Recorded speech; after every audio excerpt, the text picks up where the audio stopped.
3 weeks after the battle, Admiral Sarah Chen stood in the United Nations Assembly Hall, looking out at representatives from every human world. The room was packed with delegates, journalists, and military officers, all waiting to hear what humanity's future would hold. The ancient fleet hung in orbit above Earth, their ships visible even in daylight as points of brilliant light against the sky. Every person on the planet knew that their species now commanded power beyond imagination. President Martinez stepped to the podium first, his face showing the strain of the past few weeks. "Fellow humans," he began, "we face a choice that will define our species for generations to come. We have inherited technology that could make us the rulers of the galaxy. The question is, what kind of rulers will we be?" Sarah knew this was the most important speech she would ever give. The ancient ships had shared their historical records, showing her exactly what the first human empire had accomplished and what it had become before choosing to disappear. 20,000 years ago, Sarah said as she took the podium, our ancestors ruled half the known galaxy. They brought peace to 1,000 worlds and protection to species that had never known safety. For 15,000 years, they were guardians and protectors. She paused, looking around the room at faces filled with hope and ambition. But power corrupts, Sarah continued. Even the best intentions can be twisted by the ability to impose your will on others. In their final 5,000 years of rule, our ancestors became tyrants. They enslaved the species they had once protected. They crushed any sign of independence or rebellion. The room was completely silent now. Sarah could see the weight of her words sinking in. Our ancestors recognized what they had become, Sarah said. They chose to withdraw, rather than become the monsters they had sworn to fight. They went into hiding, hoping that their descendants would be wiser than they had been. Dr. Vasquez, who was sitting in the front row, nodded encouragingly. She had spent the past weeks learning more about the ancient empire's history from the ship AIs, and the picture that emerged was both inspiring and terrifying. The Galactic Council species were not always our enemies, Sarah explained. They were our subjects who rebelled when our rule became unbearable. The Veltar hegemony, the Quantum Collective, all the major council species, they were once part of the human empire. General Harrison stood up from his seat. Admiral, are you saying we shouldn't use the ancient fleet? That we should just pretend this power doesn't exist? Sarah shook her head. No, General. I'm saying we need to use this power responsibly. The galaxy is full of species that prey on the weak, governments that exist only to enrich themselves, and rulers who see their people as resources to be consumed. She gestured toward the ceiling, where the ancient ships waited silently in orbit. We have the ability to stop that suffering, Sarah said. We can be the guardians our ancestors were in their early years, but we must also remember what they became and swear that we will never follow that same path.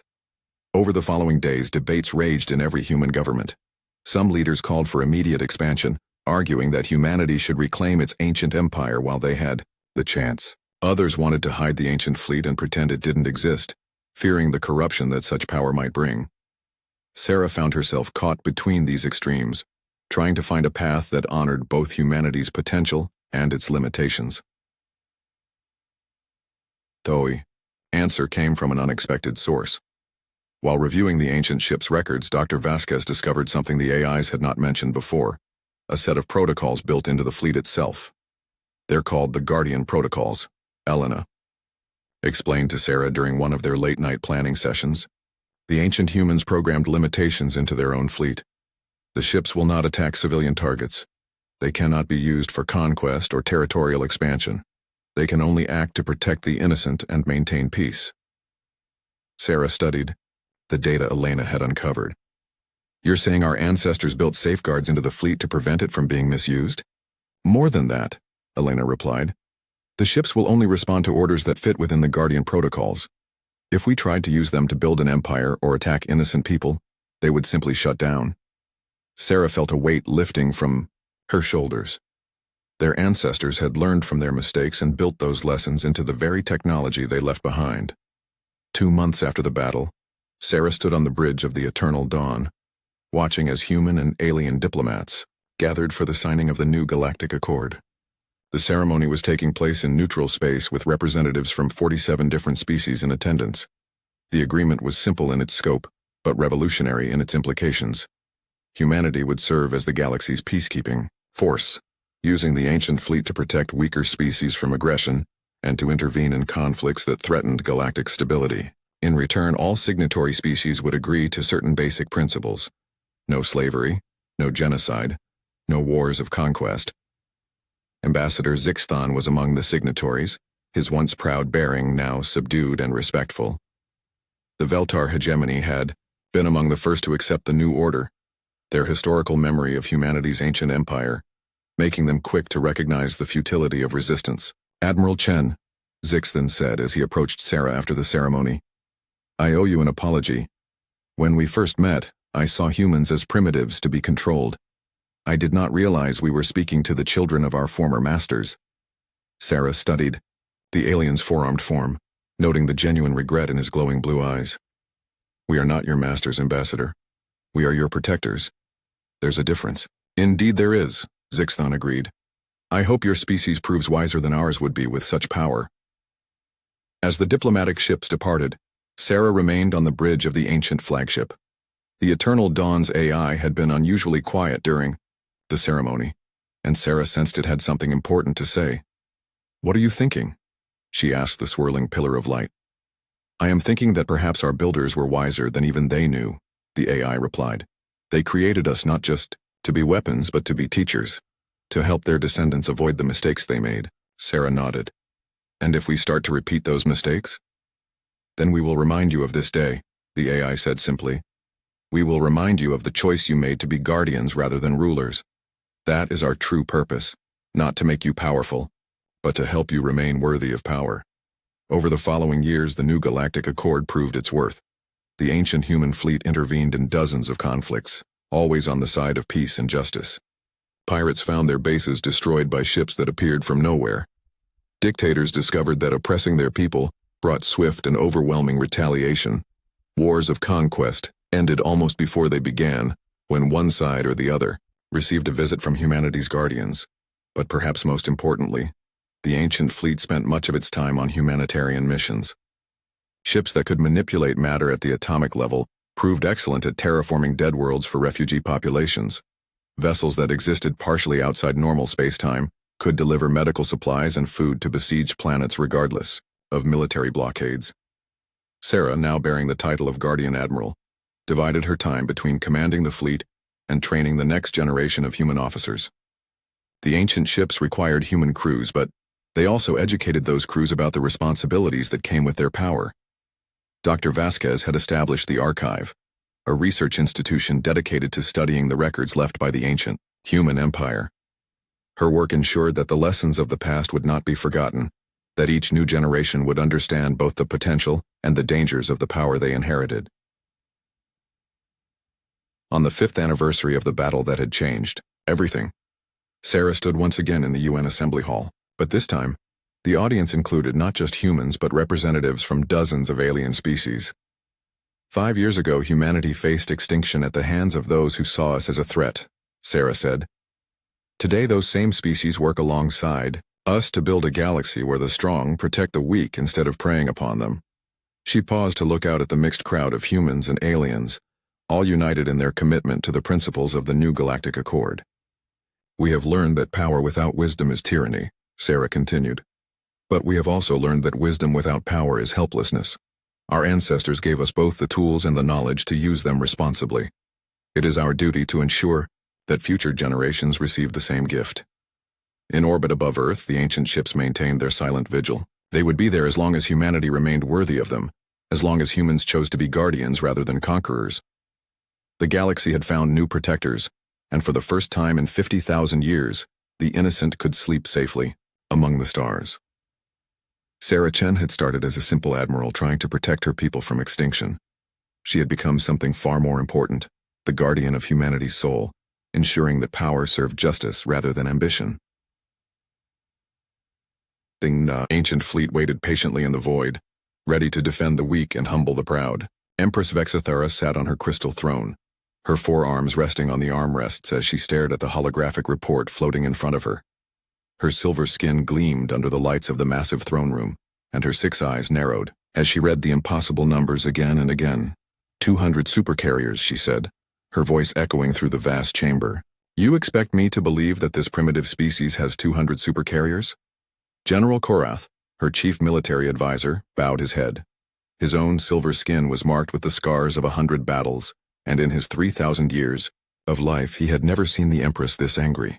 Your Imperial Majesty, our scout ships have confirmed the readings multiple times.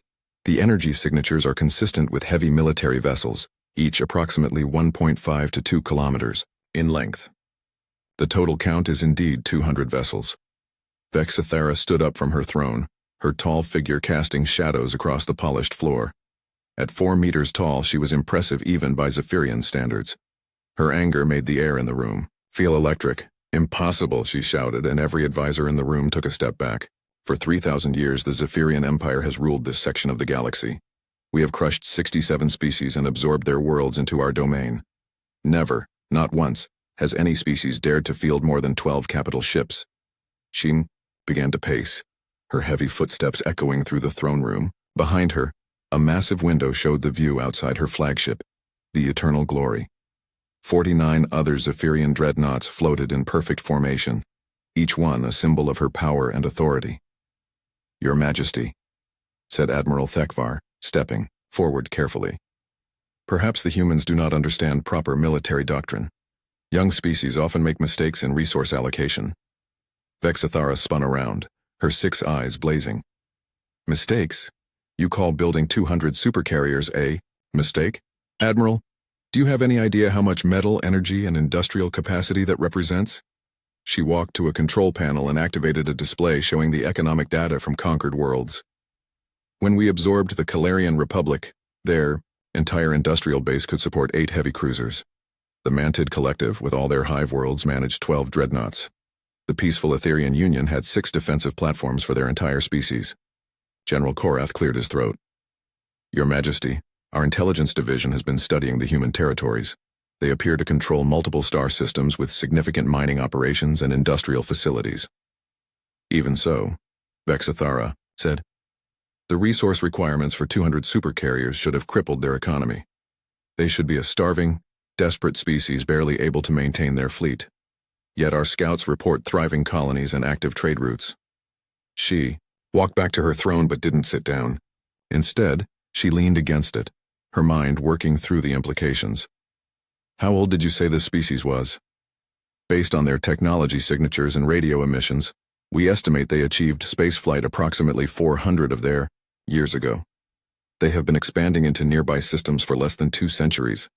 Vexithara felt her anger growing even stronger. 400 years. The Zephyrian Empire had been building its fleet for 3 millennia, and they had 50 dreadnoughts. This young, upstart species had somehow built 4 times as many heavy ships in a fraction of the time. Your Majesty, Admiral Thekvar said carefully, perhaps we should consider that their ships, while numerous, may not be as advanced as our vessels. That is not the point. Vexithara slammed her fist against the throne, and the crystal rang, like a bell. The point is that they exist at all. Do you not understand what this means? She gestured toward the window and the floating dreadnoughts beyond. Every species in this galaxy knows that the Zephyrian Empire is supreme. They know that our 50 dreadnoughts represent unstoppable power. They surrender when they see just 5 of our ships because they understand they cannot match us, General. Korath was beginning to understand. But if word spreads that humanity has 200 supercarriers, exactly, every conquered species will start to wonder why they didn't build massive fleets. Every peaceful world will start thinking they need more ships to protect themselves. The balance of power that we have maintained for 3,000 years will be destroyed. Vexithara walked to the great map that showed the Zephyrian Empire. 67 star systems glowed with the silver light that marked Imperial territory. Each one had been conquered through the simple demonstration that resistance was useless against Zephyrian military might. The humans have made themselves a threat to everything we have built, she said. Not just by having those ships, but by proving it is possible to have them. Admiral Thekvar stepped forward. What are your orders, Your Majesty? Vexithara turned back to face her assembled commanders. Her decision was already made, and she could see that they all knew what it would be. We will destroy every human ship, occupy every human world, and execute every human leader. But more than that, we will make sure the entire galaxy knows what happens when a species dares to challenge Zephyrian supremacy. She walked back to her throne and sat down, her 6 eyes gleaming with determination. "Prepare the full battle fleet, all 50 dreadnoughts plus support vessels. We will jump to the edge of human space and demand their immediate surrender." "And if they refuse?" General Korath asked. "They will not have the choice to refuse. The moment we arrive, we will begin destroying their worlds. We will broadcast the destruction across the galaxy so every species can see what happens to those who build fleets larger than ours." Admiral Thekvar looked uncomfortable. "Your Majesty, destroying an entire species because they built too many ships seems what, Admiral?" Vexthera's voice was dangerously quiet. "Extreme, Your Majesty." Vexthera stood up again, her full height making the Admiral look small. "Admiral, in my 3,000 years of rule, I have learned one crucial lesson. Power is not just about having the strongest fleet. Power is about making sure everyone knows you have the strongest fleet and that you will use it without hesitation." She gestured toward the holographic display still showing the human fleet data. These humans, whether they intended to or not, have challenged that perception. If we allow them to exist with their 200 supercarriers, every species in the galaxy will start building massive fleets. Soon we will face not one enemy with 200 ships, but dozens of enemies with hundreds of ships each. General Korath bowed. "Your wisdom is clear, Your Majesty. How long before we can begin the attack?" Vexthera consulted the tactical displays. "Our ships can be prepared for the jump in 6 hours. The journey to human space will take another 4 days. Begin immediate preparations." As her advisors bowed and left to carry out her orders, Vexthera remained on her throne, staring at the display showing humanity's impossible fleet. In 4 days, those 200 ships would be nothing but wreckage floating in space, and the galaxy would remember why the Zephyrian Empire ruled supreme. But deep in her mind, a small voice wondered how such a young species had managed to build something that the mighty Zephyrian Empire, with all its resources and experience, had never attempted. She pushed the thought away. It didn't matter how they had done it. All that mattered was making sure they could never do it again. Captain Maria Santos checked her instruments one more time as the diplomatic vessel Concordia approached the coordinates where the alien ships had been detected. 3 days had passed since Admiral Chen had implemented Operation False Dawn, and now it was time to see if their massive bluff would work. "Contact in 30 seconds, Captain," reported Lieutenant Williams from the communications station. "The alien ships are responding to our hails." Maria nodded and straightened her dress. Uniform. At 45, she had been chosen for this mission because of her experience with first contact situations. She had successfully negotiated peaceful agreements with 3 different alien species in the past, but those had been with races that wanted to trade and explore, not conquer. "Remember, everyone," she said to her crew, "we're here to establish peaceful contact and avoid a war. These beings may look different from us, but they're intelligent creatures just like we are." The main screen flickered and showed the approaching alien vessels. Maria felt her breath catch in her throat. The ships were enormous, dark metal constructions that looked more like floating cities than spacecraft. Weapons bristled from their hulls and their energy shields glowed with a menacing red light. "Incoming transmission, Captain," Williams announced. "They're using our own communication frequencies against us. Looks like they've learned our language from monitoring our broadcasts." "Put it through." The screen changed to show the interior of one of the alien ships. Maria found herself face to face with a creature that stood nearly 3 meters tall. Its silver skin was marked with intricate patterns, and 4 arms extended from its torso. Most striking were its 6 eyes, which seemed to look through her, rather than at her. "I am Commander Kethvar of the Zephyrian Imperial Fleet," the alien said, its voice deep and resonant. "You will identify yourself and state your purpose." Maria took a breath and activated the recording systems. This conversation would be broadcast back to Earth and the colonies. "I am Captain Maria Santos of the United Earth Federation vessel, Concordia. We come in peace seeking to establish diplomatic relations between our species." Commander Kethvar seemed to consider this for a moment. His 6 eyes moved independently, some studying Maria while others looked at displays she couldn't see. "Captain Santos," he said, "our scouts have detected a massive military presence in your system, 200 supercarriers and numerous support vessels. This does not seem consistent with peaceful intentions." Maria had expected this question. "Commander, those vessels are for the defense of our worlds and trade routes. We have never used them to attack other species. We built them to protect our families and our way of life." Something changed in Kethvar's expression. His eyes narrowed, and Maria could see anger building in his alien features. You built 200 supercarriers. For defense? His voice was rising. Do you mock the Zephyrian Empire, human? I don't understand. We're simply trying to protect our people. Kethvar leaned forward, his image filling the screen. No species in the galaxy has ever dared to build such a fleet. The Zephyrian Empire rules through strength, and we have 50 dreadnoughts. For a primitive young race to claim they need 4 times our number for defense is an insult that cannot be tolerated. Maria felt her diplomatic training kick in. She could see that the situation was rapidly getting worse, but she had to try to defuse it. Commander, we had no intention of insulting your empire. We've never even met your people before today. Our fleet is large because we have many worlds to protect across several star systems. Lies! Kethvar shouted. Your fleet is large because you seek to challenge Zephyrian supremacy. Her Imperial Majesty, Empress Vexithara, has seen through your deception. Behind Maria, Lieutenant Williams was frantically working his console. Captain, he whispered. I'm detecting more alien ships jumping into the system. A lot more. Maria glanced at her tactical display and felt her heart sink. The 5 alien ships they had come to meet were now 50. Massive dreadnoughts were appearing all around them, each one larger than anything in the human fleet. Commander Kethvar, she said, trying to keep her voice steady. We can resolve this peacefully. There's no need for violence between our peoples. Kethvar's laugh was cold and harsh. Human, you should have thought of that before you built an armada to threaten the Empire. Her Majesty has issued her orders.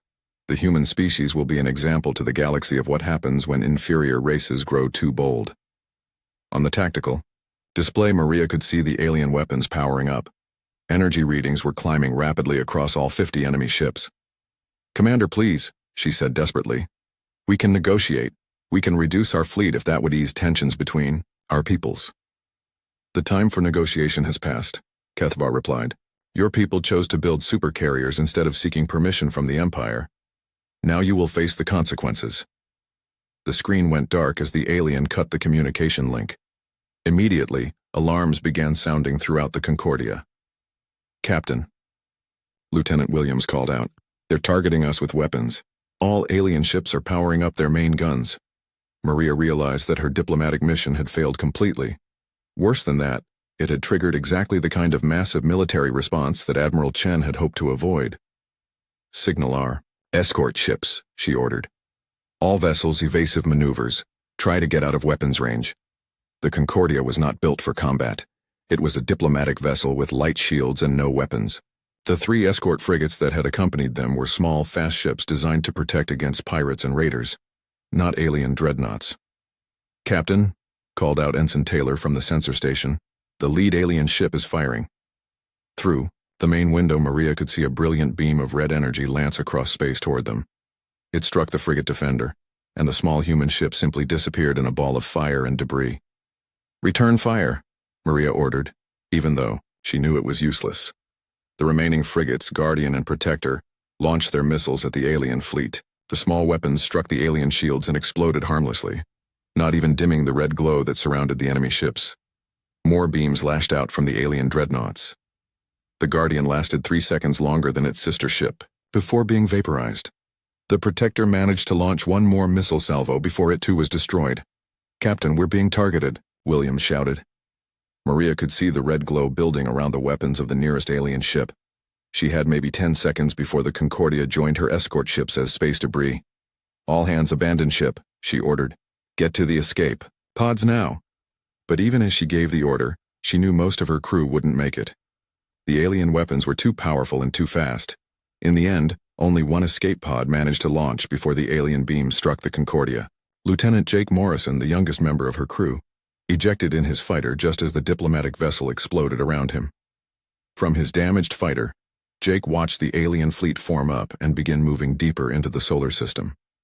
His communication equipment was barely working, but he managed to send a desperate message back toward Earth. This is Lieutenant Morrison of the Concordia, he transmitted. First contact has failed. The aliens destroyed our ships without provocation. They're heading for Earth with 50 dreadnoughts. Tell Admiral Chen, tell her they're not interested in negotiation. They're coming to destroy us.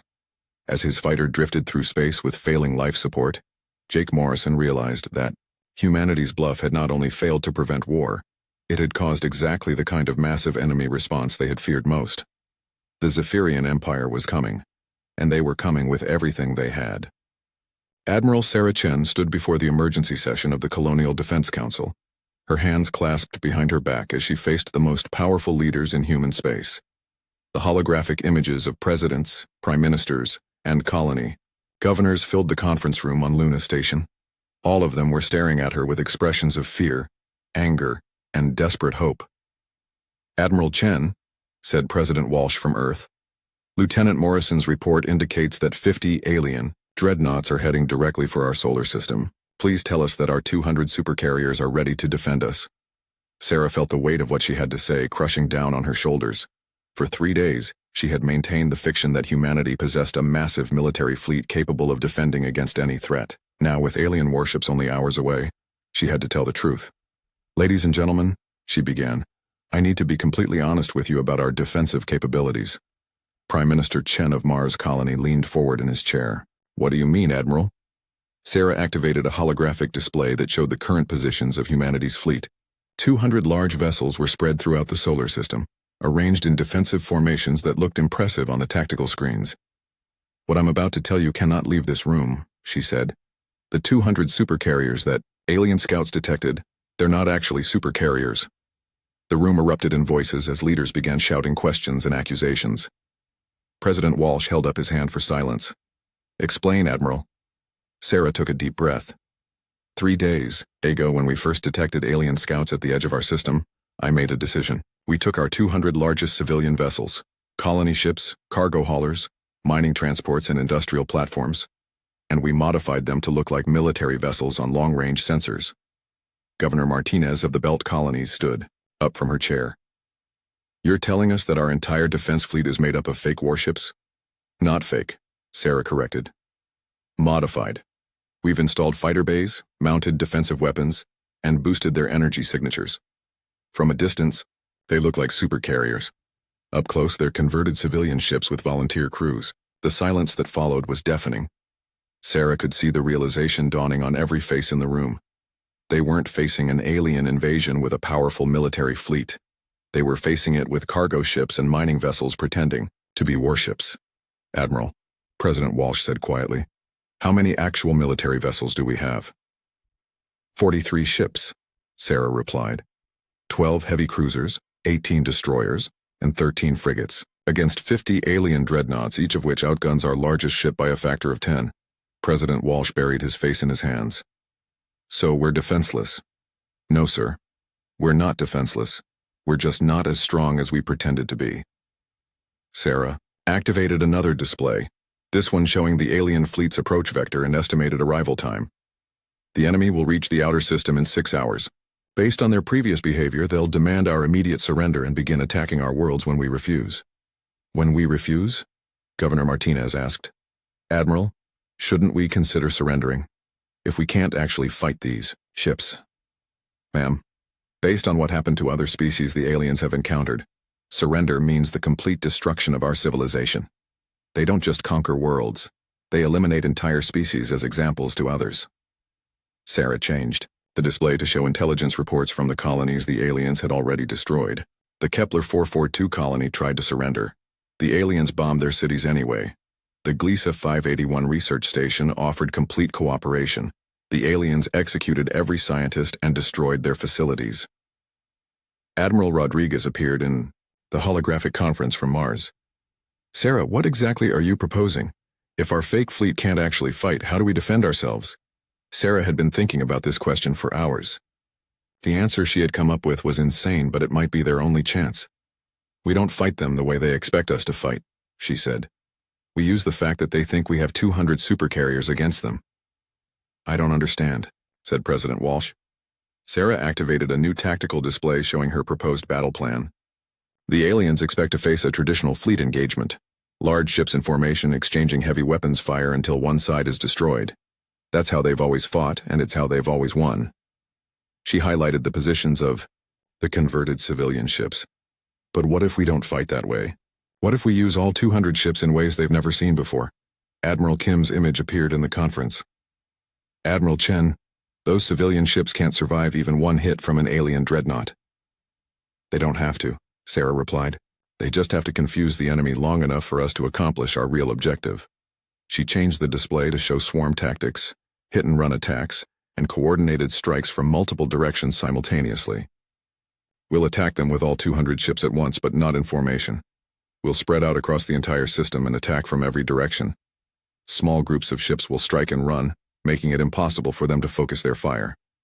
But, Admiral, President Walsh protested, you just said these aren't real warships. How can they possibly damage alien dreadnoughts? Sarah smiled grimly. They can't. But they can do something else. They can make the aliens think we're using military tactics they've never encountered before.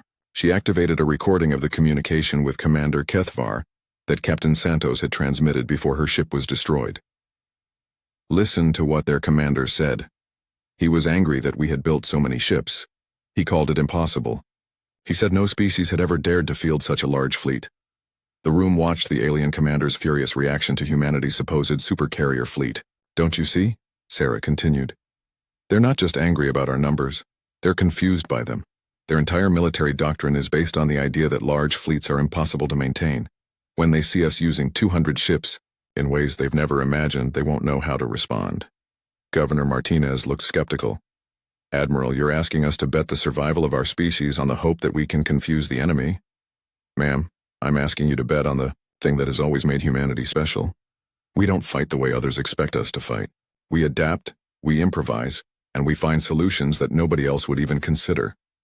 Sarah looked around the room at the faces of humanity's leaders. Every converted ship in our fleet is crewed by volunteers.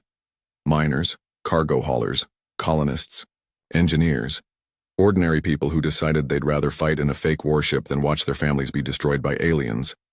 She activated one final display showing messages from the volunteer crews. Hundreds of ordinary humans saying goodbye to their families and explaining why they had chosen to stay aboard converted civilian ships facing impossible odds. These people understand something that the alien Empress doesn't, Sarah said. Humanity doesn't need permission to build a fleet. We don't need to follow anyone else's military doctrine. And we certainly don't need to surrender just because someone with bigger ships tells us to. President Walsh was quiet for a long moment. Admiral, what are the chances that this plan will actually work? Sarah looked him directly in the eye. Honestly, sir? Very small. But it's the only chance we have, and it's a chance that only humans would be crazy enough to try. The room fell silent as the leaders of humanity considered their options. Outside the windows of Luna Station, Earth hung peacefully in space, unaware that in a few hours the most desperate gamble in human history would begin. The bridge of the converted mining vessel Lucky Strike shook as another fighter squadron launched from its improvised hangar bay. Captain Tom Rodriguez, who had spent 15 years hauling ore from the asteroid belt, never thought he would be commanding a warship in humanity's most desperate hour. Captain, called out his communications officer, a young woman who had been running cargo schedules just 3 days ago. Admiral Chen is giving the final briefing to all ships. Tom activated his main screen and saw Admiral Chen's face appear, broadcast simultaneously to all 200 vessels scattered throughout the solar system. Behind her, the command center of Luna Station buzzed with activity as the alien fleet approached the outer planets. Captains and crews of the human defense fleet, Admiral Chen began. In 30 minutes, the Zephyrian Empire will enter our system with 50 dreadnoughts. They expect to find 200 supercarriers ready to engage them in traditional fleet combat. Instead, they're going to find something they've never encountered before. 200 human ships that refuse to follow their rules. Tom looked around his bridge at his crew of former miners and cargo handlers. They were scared, but they were determined. When the call for volunteers had gone out, every person on the Lucky Strike had chosen to stay and fight rather than evacuate to the inner system.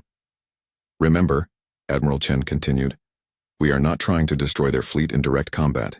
We are trying to convince them that humanity uses military tactics they cannot understand or predict. Every ship will operate independently. Strike fast, strike hard, and withdraw before they can target you effectively. On the tactical display, Tom could see the positions of all 200 human vessels. They were spread across the entire solar system in small groups of 3 to 5 ships each. No traditional formations, no battle lines, no predictable patterns. The alien Empress expects us to meet her fleet in open battle, Admiral Chen said. She expects us to lose, and she expects the galaxy to learn that challenging the Zephyrian Empire is impossible. Today, we're going to teach her something different. Today, She's going to learn that humanity doesn't ask permission to exist. Their transmission ended and Tom turned to his crew. His navigator, Maria Santos, no relation to the Captain Santos who had died in first contact, was a grandmother who had been plotting asteroid mining routes for 20 years.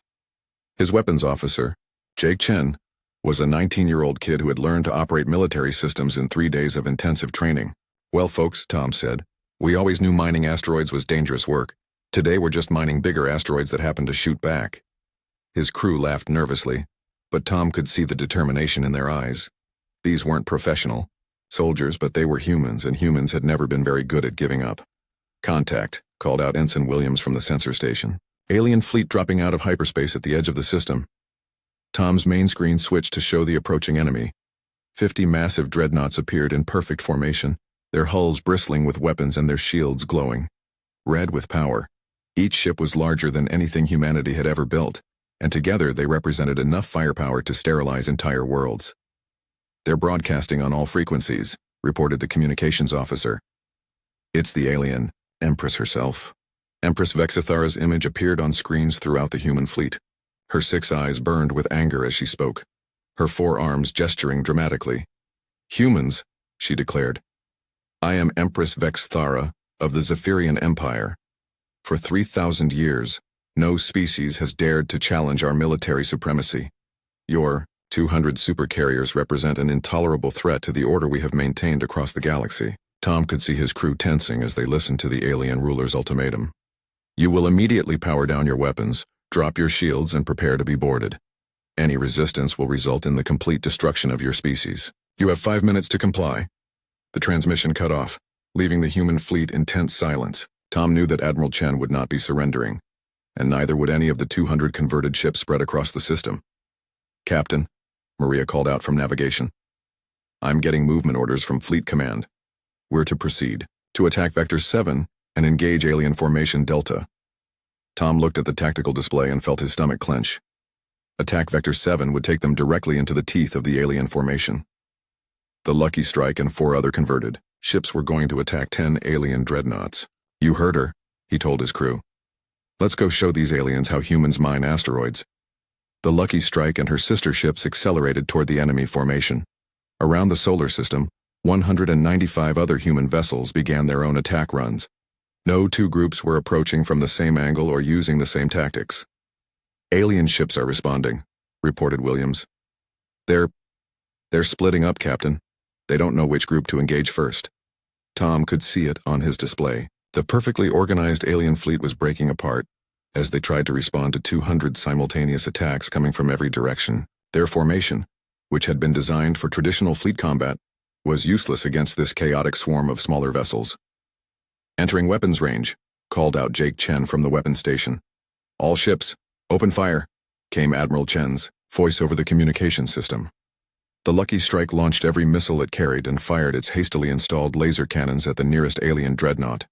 The weapons, designed for breaking apart asteroids, struck the alien shields and actually caused them to flicker. Around the solar system, 200 human ships opened fire simultaneously. The aliens found themselves under attack from every direction at once with no way to predict where the next strike would come from. Direct hit on Alien Ship 7, reported Williams. Our missiles actually penetrated their shield. Tom couldn't believe it. The improvised weapons on converted civilian ships were actually damaging alien dreadnoughts, not destroying them, but hurting them enough to get their attention.